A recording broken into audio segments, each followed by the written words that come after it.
Ruth walked into the office like someone who had been carrying weight for years, and had learned how to do it without flinching.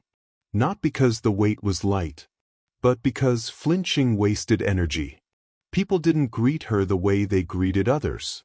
Not with curiosity. Not with small talk. With relief. The kind that settles in when a problem finally finds the person who will not panic.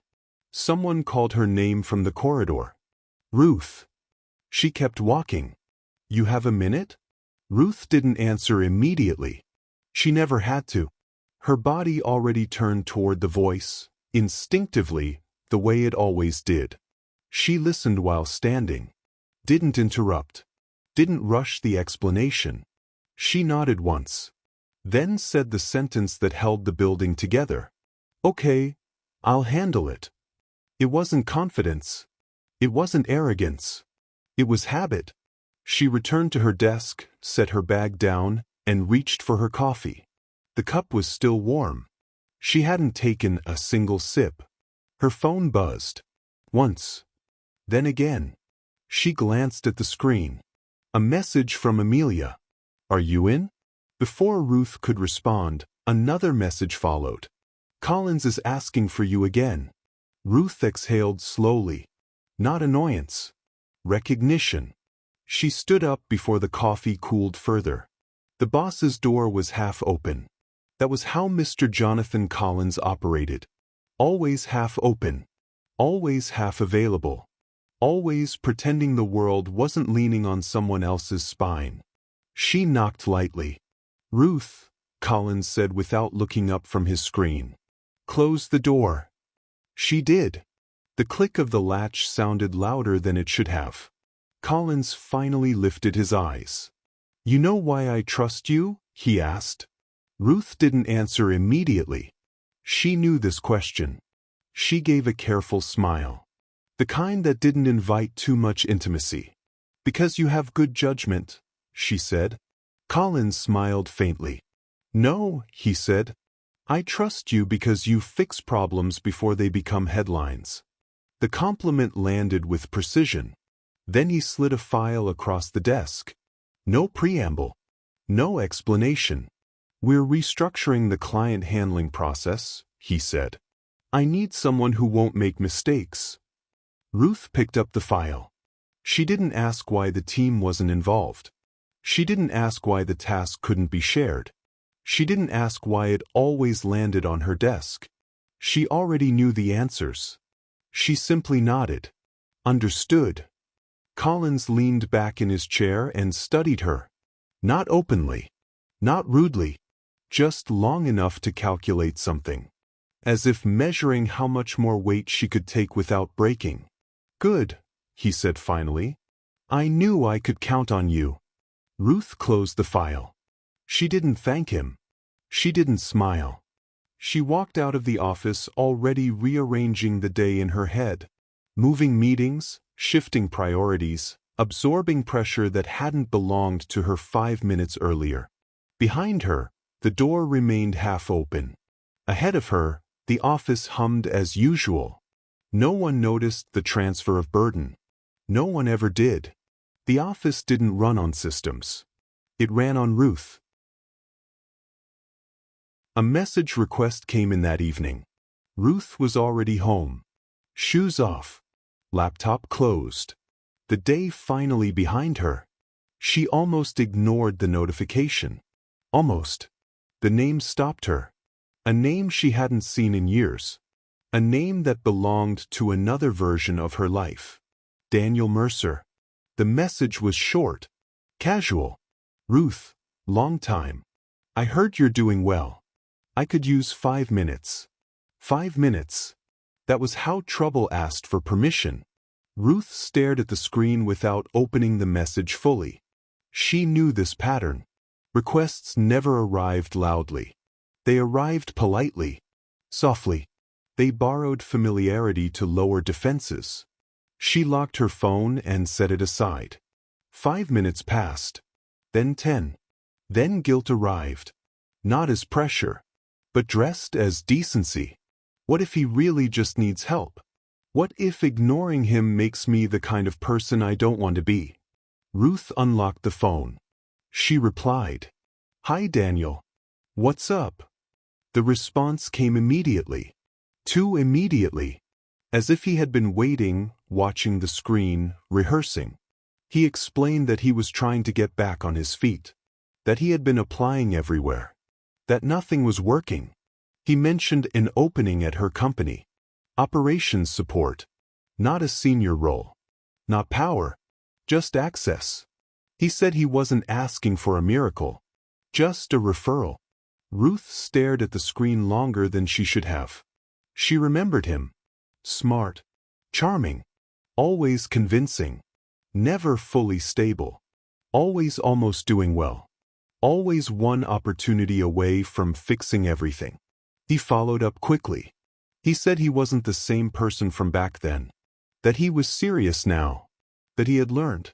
He said he just needed a door. The word lingered. Door. Ruth felt the hesitation rise, not sharply, but steadily.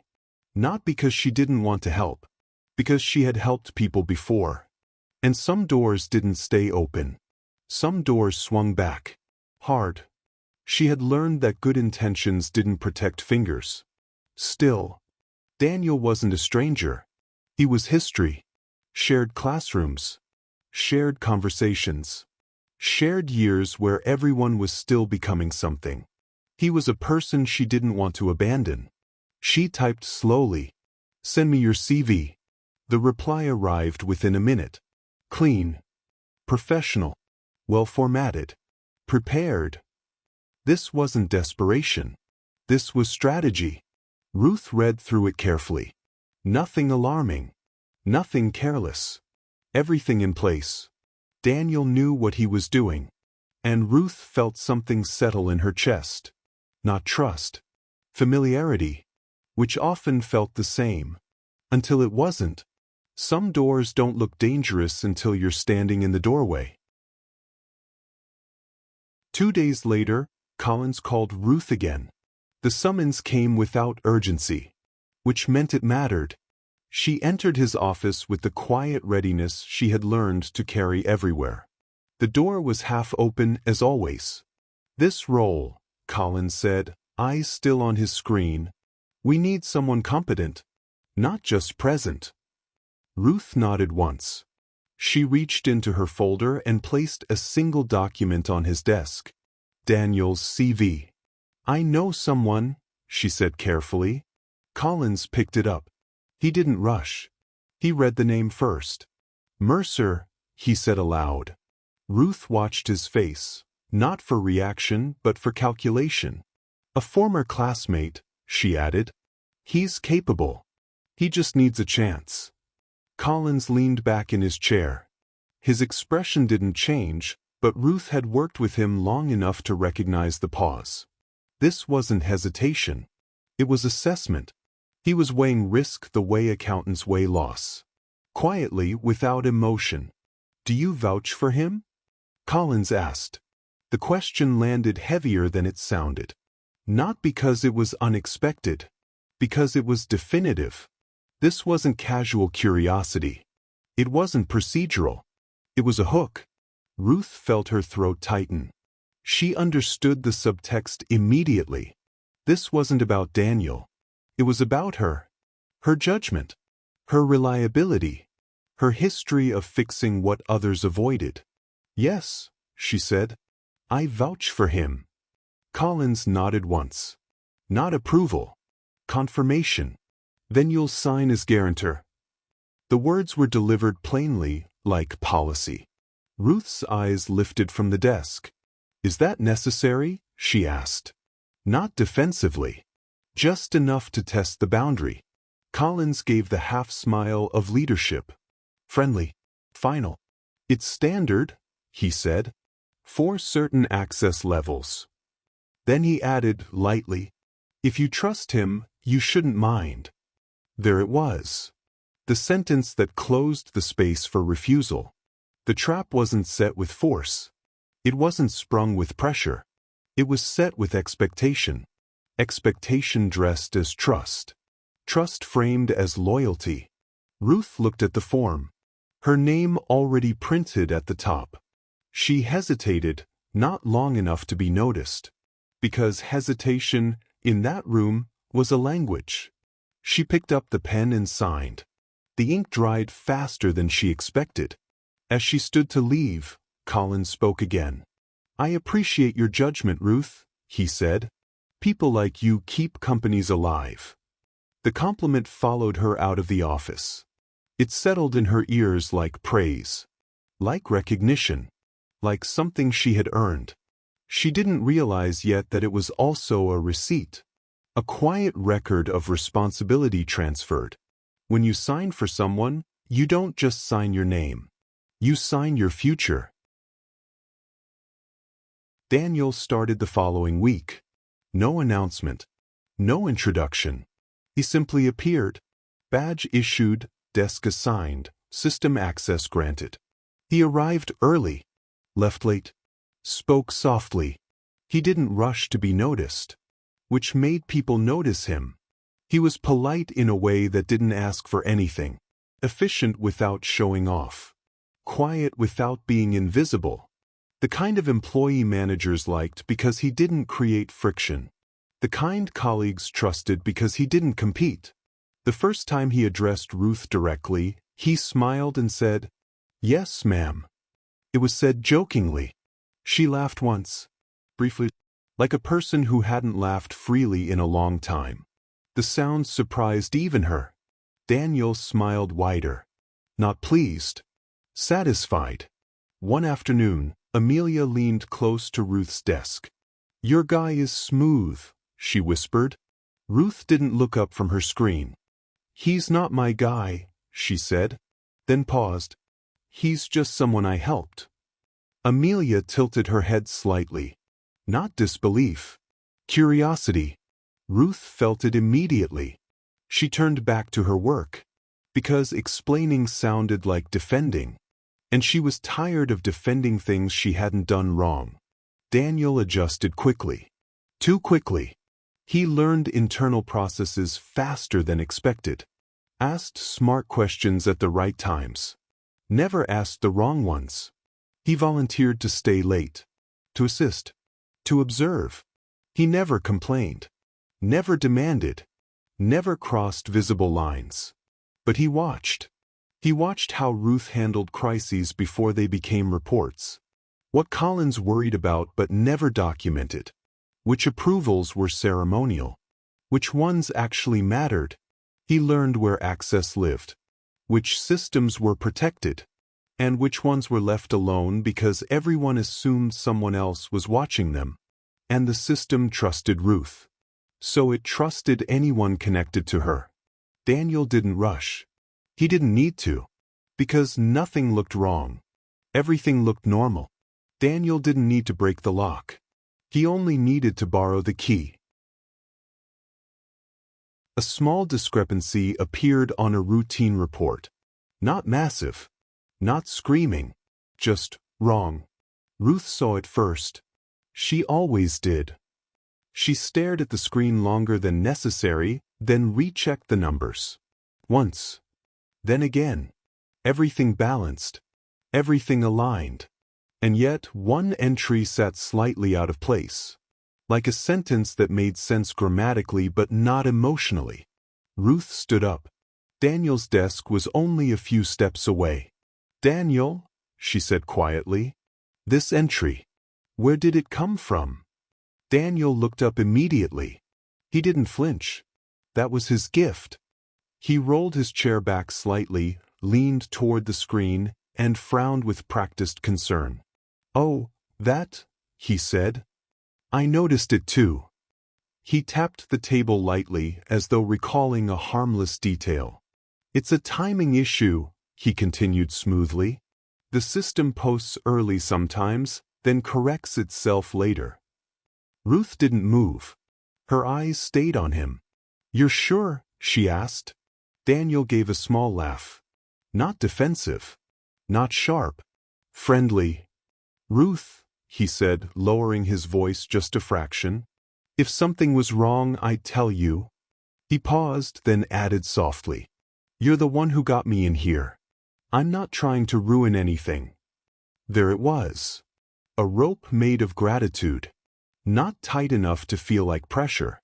Just firm enough to guide her away from pulling harder. Ruth nodded slowly. "Okay," she said. "Monitor it." Daniel leaned forward, closer now, voice dropping like a shared confidence. "You can trust me." She turned away. At her desk, Ruth tried to return to her work, but the numbers on the screen blurred together. The discomfort hadn't left her chest. It sat there quietly, unalarmed, unresolved. She told herself she was overthinking. She always overthought. That was how she prevented disasters. But this time, the thought didn't comfort her. It lingered. Because the first warning hadn't looked like danger. It had looked like reassurance. The first warning didn't look like danger. It looked like reassurance. 2 weeks later, another irregularity appeared. Then another. Not close enough together to scream fraud. Not far enough apart to be coincidence. Ruth noticed the pattern immediately. She didn't go to Amelia. She didn't go to Collins. Not yet. Because once you raise your hand, you can't put it down. Once you name suspicion, you inherit consequence. She waited until the office thinned out that afternoon, then sent Daniel a brief message. "Meeting room. 5 minutes." He arrived on time. He always did. Ruth shut the door behind him. The room was small, neutral, and used. Daniel sat comfortably, like someone who expected conversation, not confrontation. Ruth placed printed records on the table. Not dramatically. Not forcefully. Just enough to make them visible. "Explain these," she said. Daniel looked down. His eyes moved across the pages calmly. No panic. No scrambling. "That's not what it looks like," he said. Ruth stayed standing. Her voice remained controlled. "Then tell me what it is." Daniel leaned back in his chair. Relaxed. Too relaxed. "It's the system," he said evenly. "You know how layered things are here. Entries post, adjust, reconcile. If you pull reports mid-cycle, it looks messy." Ruth held his gaze. "I didn't pull mid-cycle." The silence that followed was brief, but noticeable. Daniel studied her face. Then he smiled. Softly. The way someone smiles when they believe the other person is close to a misunderstanding, but hasn't crossed into danger yet. "Ruth," he said gently, "you're tired." She didn't respond. "You carry more than anyone here," he continued. "You fix what others avoid. You absorb what others deflect." His voice softened further. "You see threats everywhere because you're the one who gets blamed when things break." Ruth felt something tighten in her jaw. "Don't change the subject," she said. Daniel's smile faded. Not sharply. Deliberately. He leaned forward, lowering his voice. "I'm not your enemy," he said. "I'm your investment." The word landed hard. "Don't turn me into your mistake." The sentence struck her like a slap delivered slowly enough to understand. Ruth stood up. "I'm giving you one chance," she said. "Fix whatever this is. Now." Daniel nodded. His face smoothed instantly. The moment passed. "Okay," he said. "I will." She opened the door. Daniel stood, straightened his jacket, and walked out. Then, without turning back, he added, "You don't want this turning into a scandal." Ruth's breath caught. "Not with your name on my file." He kept walking. Ruth remained still for half a second longer than she intended. Just half a second. Long enough to feel the shift. When she finally closed the door behind him, the room felt smaller.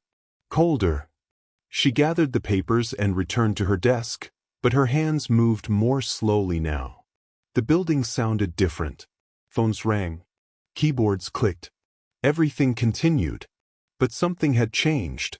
For the first time since Daniel arrived, Ruth didn't feel responsible. She felt exposed. For the first time, Ruth realized help can turn into leverage.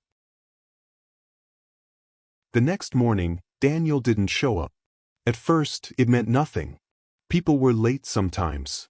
Traffic. Power outages. Personal emergencies no one explained.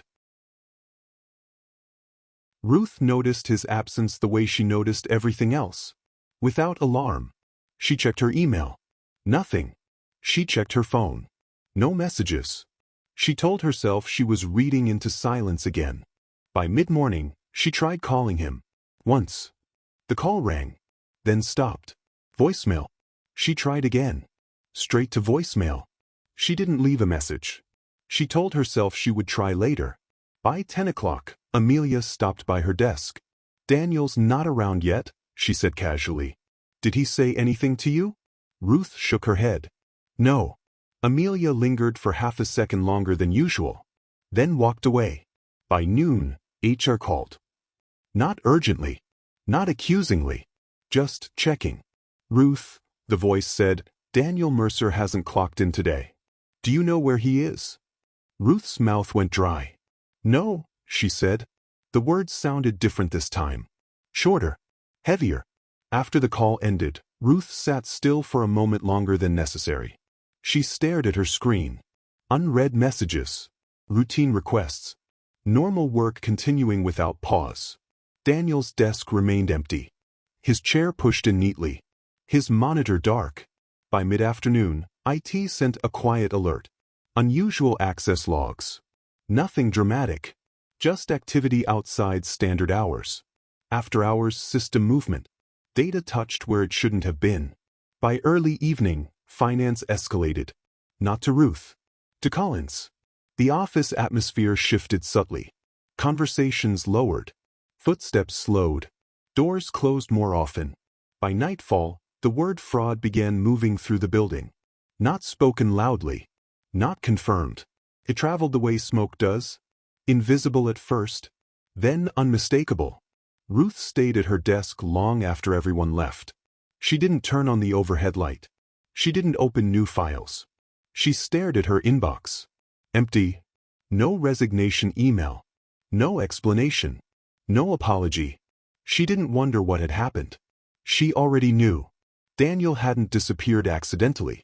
He hadn't run impulsively. He had planned this. And knowing that didn't change the fact that her name sat neatly beside his in the records. Guarantor. Reference. Responsible party. She thought of the meeting room. The way he'd spoken. The way he'd said her name. She thought of the sentence she hadn't answered. You don't want this turning into a scandal. Ruth leaned back in her chair and closed her eyes. The building hummed quietly around her. Servers running. Systems intact. Everything still working. Except her protection. Daniel didn't leave a goodbye. He left a crater. The meeting wasn't loud. That was what made it terrifying. No raised voices. No slammed doors. Just a room arranged with precision. Collins sat at the head of the table. Finance to his right. HR beside them. Legal at the far end, papers already prepared. Ruth sat alone on the other side. Not intentionally isolated. Just positioned that way. As if the table itself had drawn a line. No one offered her water. No one asked if she needed a moment. Collins spoke first. Daniel Mercer was hired under your recommendation. It wasn't phrased as a question. Ruth didn't argue. Yes. You signed as guarantor. Yes. The words came easily. Too easily. Finance slid a set of documents toward her. Not aggressively. Methodically. We're tracing the movement, the representative said. It's structured. Layered. Deliberate. Ruth glanced at the papers. She already understood what they would show. Numbers didn't lie. They accumulated. Legal watched her closely. Not with suspicion. With interest. As though waiting to see which version of her would speak. Collins folded his hands. "Did you know?" he asked. "That was the knife. Not sharp. Precise." Ruth inhaled slowly. "No." The word hung in the air. A pause followed. Not disbelief. Calculation. HR cleared their throat. "We're not accusing you," they said carefully. "But you understand, this is serious." Ruth nodded once. "I understand." She had understood the moment Daniel stopped answering his phone. Collins leaned forward slightly. "Ruth," he said quietly, "this company runs on trust." The sentence sounded principled, foundational. Ruth lifted her eyes. "Then you should trust me." For a moment, no one spoke. Collins held her gaze longer than necessary, as if searching for something. Remorse, panic, defensiveness. He found none. Then he said something that sounded like support, but wasn't. "Help us fix it." The words landed gently, almost kindly. Ruth waited. She waited for something else. For reassurance. For acknowledgement. For a statement that separated her from the damage. None came. "No, how are you holding up?" "No, we know this isn't on you." "No, we'll stand with you." Just fix it. Ruth straightened in her chair. "What do you need from me?" she asked. Collins didn't hesitate.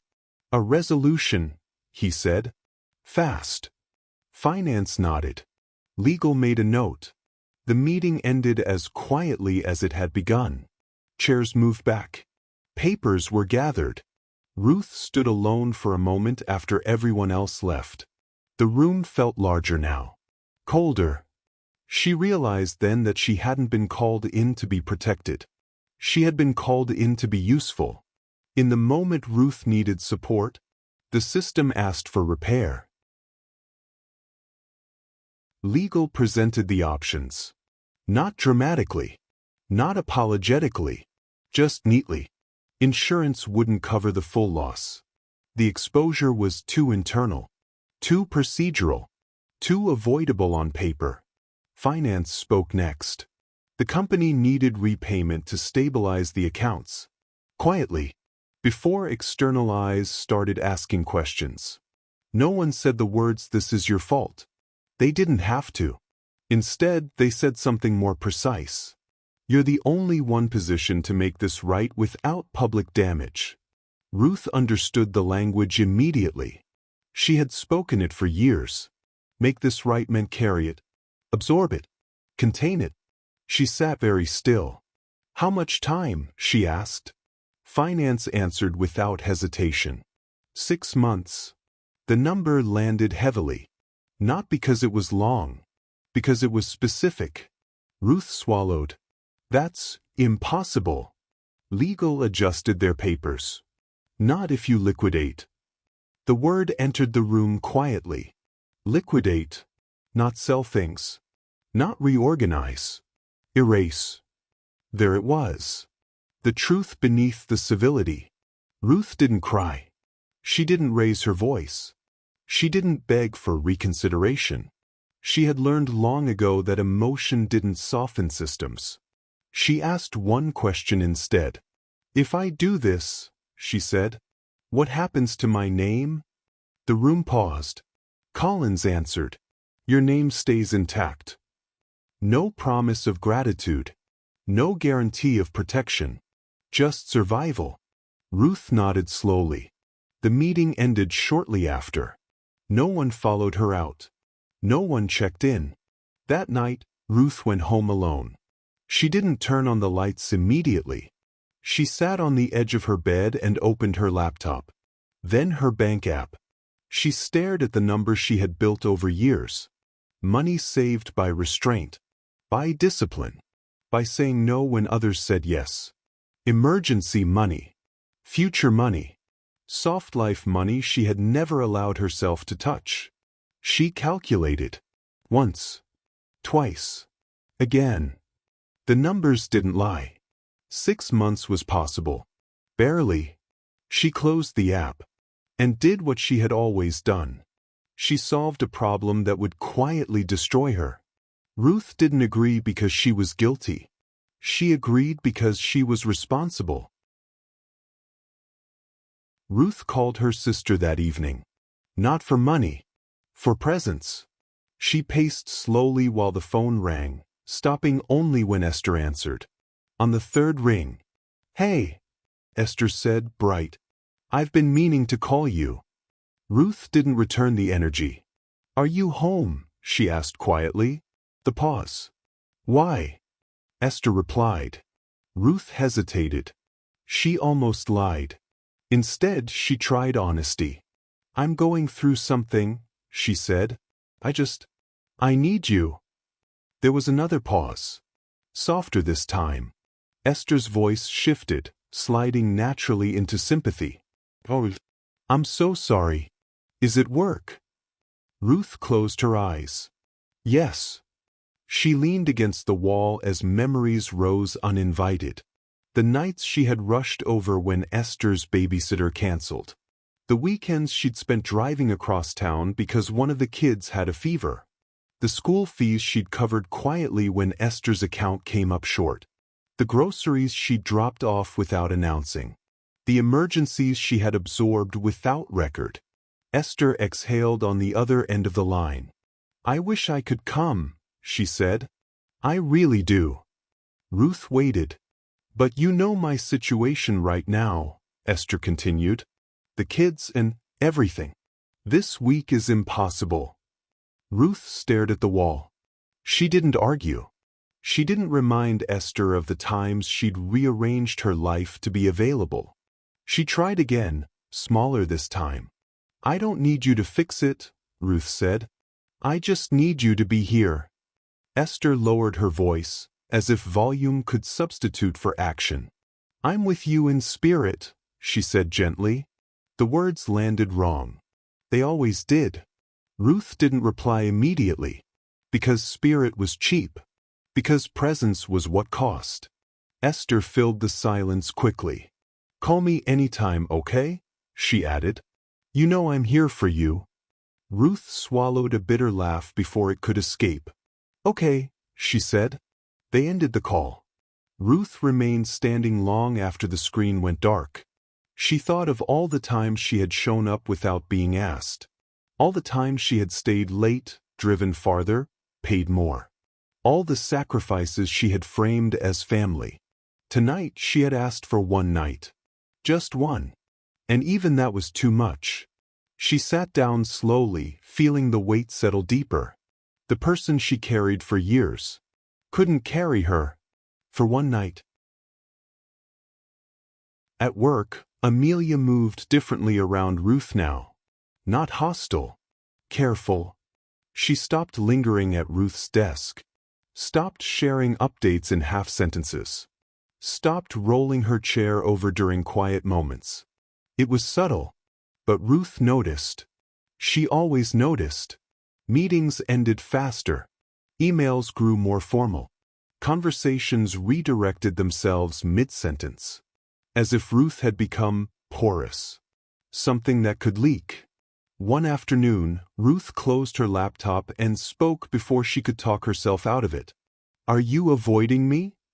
Amelia blinked. Too quickly. "No," she said. Ruth didn't respond. She waited. The silence did what it always did. Amelia exhaled. "Ruth," she said, rubbing her palms together. "I don't know what to say. This is big." Ruth nodded once. She kept her voice steady. "I'm not asking you to solve it," she said. "I'm asking you not to disappear." Amelia looked down at the desk between them. "I'm drowning too," she said quietly. Ruth absorbed that. She thought of the times she had covered Amelia's deadlines. The reports she'd corrected quietly. The meetings she'd attended on Amelia's behalf when things got overwhelming. She thought of the late evenings they'd spent fixing problems together. Or at least, problems Ruth fixed while Amelia stayed company. "So was I," Ruth said softly. "For a long time." She paused. "I still showed up." Amelia's eyes lifted briefly. Something passed between them. Guilt. Recognition. Fear.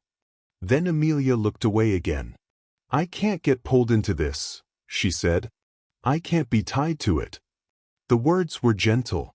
They didn't need to be sharp. Ruth felt them land anyway. Not as betrayal. As revelation. She nodded slowly. Okay, she said. Amelia reached out, as if to touch Ruth's arm, then stopped herself. Ruth picked up her folder and walked away. She didn't rush. She didn't look back. At her desk, she sat down and stared at her screen. The office buzzed as usual. Phones rang. Emails came in. Work continued. Nothing was openly wrong. But something essential had shifted. The office hadn't turned against her. It had simply stepped aside. The office didn't hate her. It simply stopped being hers. Laura's voice was bright as always.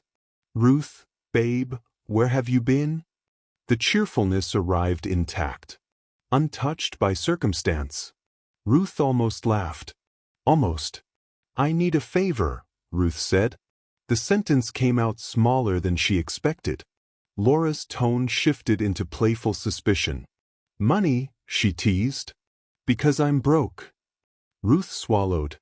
Not money, she said quietly. Time. There was a pause. Not long. Just long enough to register. Ruth filled it.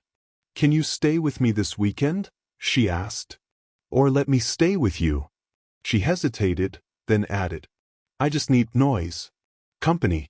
Something. Laura sighed dramatically. Oh no. This weekend? Ruth closed her eyes. I can't, Laura continued. I promised my cousin. And then Sunday I have that thing. You know. Ruth's fingers tightened around the phone. She pictured the last few weekends she had canceled her own plans to be available. The birthdays she had shown up tired for. The nights she had listened without interrupting. What about next weekend? Ruth asked. Laura laughed lightly. Ruth, you're acting like you're dying. Ruth didn't laugh back. She waited. The silence stretched. She tried again, smaller. I'm not okay. There was another pause. Then Laura's voice softened.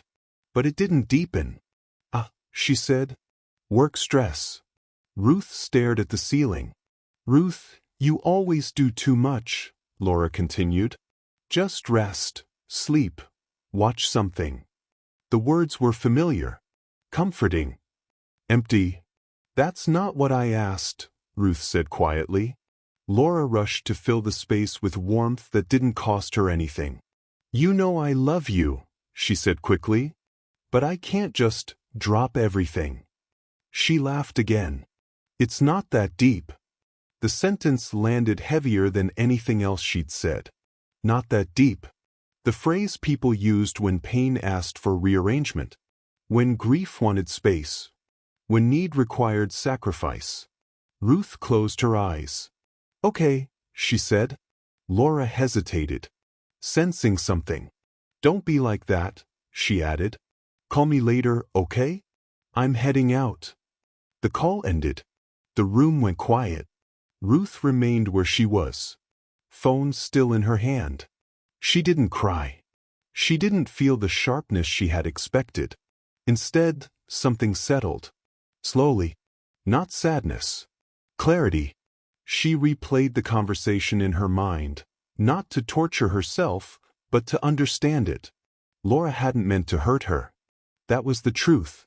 Laura simply hadn't been built to hold weight. And Ruth had been leaning on her anyway. The best friend she leaned on was never built to hold weight. By the third month, the repayments had become routine. Transfer. Confirmation. Silence. Ruth no longer checked the amount twice. She no longer hesitated before pressing send. The numbers had lost their shock. That was how she knew something was wrong. She stopped buying small things first. Coffee on the way to work. Lunch she didn't pack herself. Little comforts she once allowed without guilt. Then she stopped planning. No tentative trips. No postponed treats. No, maybe later. Later had been removed from her thinking. She stopped imagining future softness.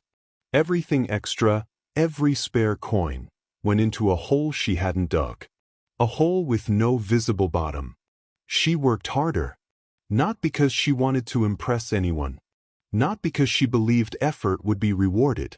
Because she couldn't afford to fall behind. Falling behind meant questions. Questions meant attention. Attention meant exposure. Collins didn't ask how she was coping. He never had.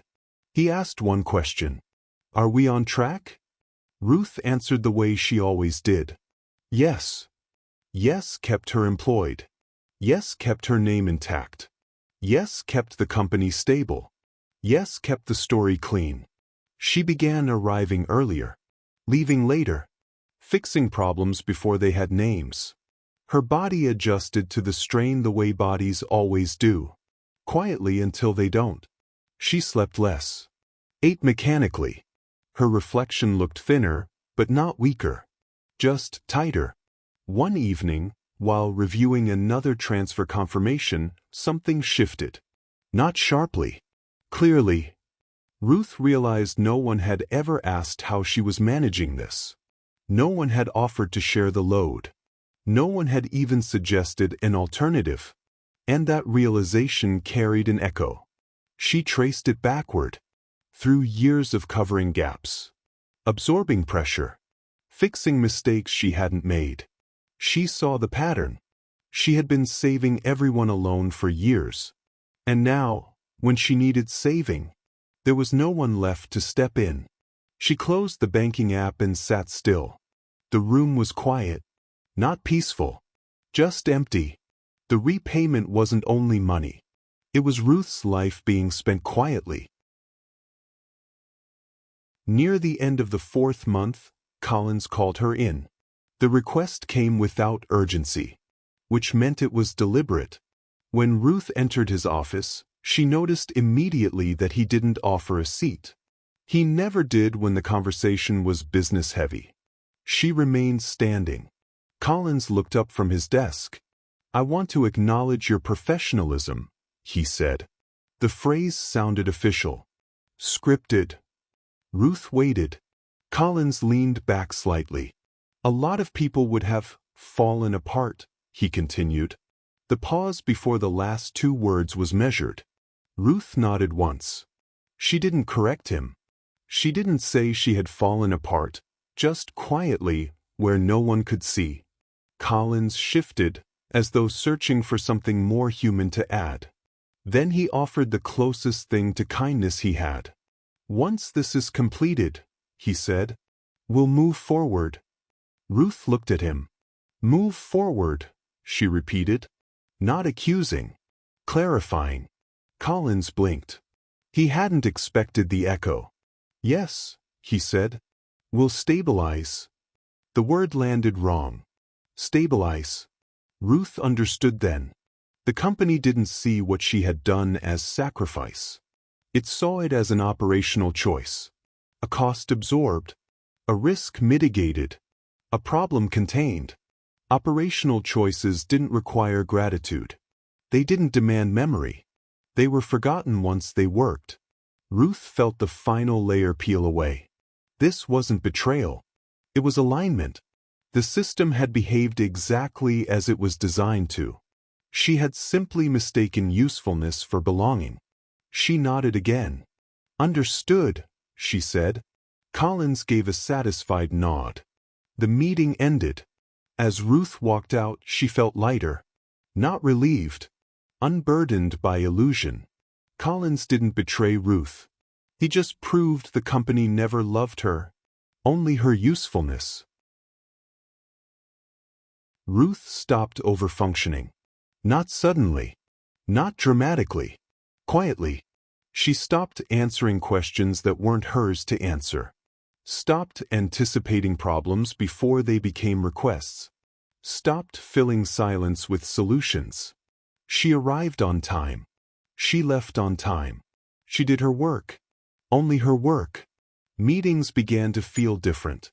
A question would hang in the air longer than usual. People waited, out of habit, for Ruth to speak. She didn't. Someone else eventually did. Often incorrectly. Often loudly. Ruth watched without correcting. She stopped rescuing meetings that weren't hers. Stopped rewriting reports to save departments from embarrassment. Stopped staying late to patch holes management refused to fix. Emails went unanswered overnight. Tasks returned with comments instead of fixes. It wasn't negligence. It was accuracy. People noticed. Not immediately, but gradually. Someone joked in passing, "Ruth is finally tired." The comment drew laughter. Ruth didn't laugh. She didn't correct it either. She kept her pace. And the pace became her boundary. At first, the system pushed back. Deadlines slipped. Confusion surfaced. Tension rose. Not because Ruth had changed, but because the system had been leaning on her without realizing it. A colleague asked one afternoon, "Are you okay?" Ruth nodded. Yes. It was the truth. For the first time in months, she wasn't depleted at the end of the day. She wasn't energized either. She was intact. That night, she slept without setting an alarm to check email. In the morning, nothing was on fire. The building still stood. The company still ran. And something settled in her chest. She had never been indispensable. She had only been convenient. Ruth didn't change by shouting. She changed by refusing to bleed quietly. Month 6 arrived without ceremony. No countdown. No warning. Just another morning that felt heavier than it should have. Ruth sat alone in her apartment, laptop open on the table in front of her. The room was quiet. Not peaceful. Just emptied of expectation. She logged into her account. The balance stared back at her. What had once represented security now looked like a memory. Something that had existed in a different version of her life. She reviewed the numbers once. Not to confirm them. To acknowledge them. 6 months of transfers. 6 months of discipline. 6 months of saying no to herself. Her finger hovered over the button. Send. She pressed it. The system responded instantly. Payment completed. Ruth didn't move. She stared at the screen, waiting for something to rise. Relief. Release. A sense of victory. Nothing came. Just absence. A quiet, hollow space where something used to be. So that's it, she thought. 6 months of my life, erased. No ledger recorded the nights she'd slept lightly. No balance sheet reflected the meals she'd skipped. No report captured the strain of carrying consequences that weren't hers. Her phone buzzed. A message from finance. Confirmed. Thank you for your cooperation. Cooperation. Not sacrifice. Not endurance. Not responsibility. Cooperation. The word sat wrong. Ruth let out a single laugh. Soft. Not amused. Educated. She closed the laptop. The apartment felt unchanged. The city outside continued as usual. Nothing had ended publicly. Nothing had been restored privately. She hadn't been freed. She had been processed. And she understood now. Completely. She didn't feel free. She felt educated. The next morning, Ruth walked into the office looking exactly as she always had. Calm outfit. Calm face. Calm posture. Nothing about her appearance suggested finality. That was intentional. She didn't stop at her desk.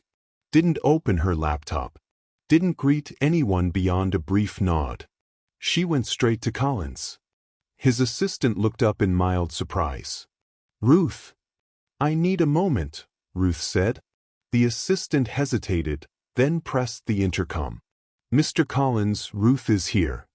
The pause. Then, "Send her in." Collins looked up when she entered. "Ruth," he said, "what is it?" She didn't sit. She didn't pace. She placed a single envelope on his desk. Collins frowned slightly. What's this? My resignation. The words landed cleanly. No tremor. No explanation attached. Collins blinked. Once. Then his expression rearranged itself into professionalism. You're resigning, he repeated, as if checking for errors in a report. Yes. He leaned back in his chair. Why now? Ruth didn't answer immediately. Not because she needed time, but because she didn't owe him a story. She didn't list betrayals. Didn't recount sleepless nights. Didn't explain what 6 months had cost her. She said one sentence. Because I can't stay in a place that only sees me when something needs fixing. The room went still. Collins' jaw tightened slightly. You know we value you, he said. The words arrived automatically. Ruth looked at him the way you look at a closed door. If you valued me, she said quietly, you would have checked if I survived what I repaired. Silence. Collins reached instinctively for procedure. You understand there's a process, he said. Ruth nodded. You'll manage. The words echoed faintly between them. The same words people had given her. Over and over. As justification. As dismissal. Collins picked up the envelope. You're giving no notice? Ruth's expression didn't change. No. He exhaled slowly. Controlled. All right. Ruth turned toward the door. Ruth, Collins said. She paused. Not hopeful. Just polite. He hesitated. For a moment, it looked like he might say something human. Then he chose the system's final language. Thank you for your service. Ruth inclined her head once. And walked out. She didn't look back. She didn't need to. Ruth didn't leave to punish them. She left to stop punishing herself. No one stopped her. Not at the elevator. Not in the corridor. Not at the exit. The building released her the same way it had absorbed her. Quietly. As the doors closed behind her, Ruth caught a glimpse of Amelia at her desk. Their eyes met briefly. Amelia didn't wave. Didn't smile. She looked uncertain. Like someone watching a train leave without knowing whether to feel relief or regret. Ruth didn't wait to interpret it. Outside, the air felt different. Not lighter. Just unclaimed. Her phone rang later that afternoon. Esther. Cheerful. Unburdened. How are you today? Her sister asked, as if nothing had shifted. Ruth watched the screen light up. She didn't answer. The phone stopped ringing on its own. Later, a message came through. From Laura. Miss you. You've been quiet. Ruth stared at the words for a long moment. Then she placed the phone face down on the table. She wasn't angry. She wasn't bitter. She was done. Done explaining. Done waiting for reciprocity. Done measuring herself by who noticed. Outside, the city moved like nothing had happened. Cars passed. People laughed. Schedules continued. No pause. No acknowledgement. And that was the point. Life hadn't rewarded her integrity. It hadn't punished her either. It had simply continued. Ruth stepped forward into it. Not healed. Not saved. Just awake. Awake to what effort cost when it isn't protected. Awake to what loyalty means inside systems that don't love back. Awake to the truth that strength, when overused, becomes currency. And in that awareness, something settled. Not peace. Power. The kind that doesn't shout. Doesn't beg. Doesn't prove. The kind that chooses. Ruth didn't lose everything. She lost the illusion that strength would be returned.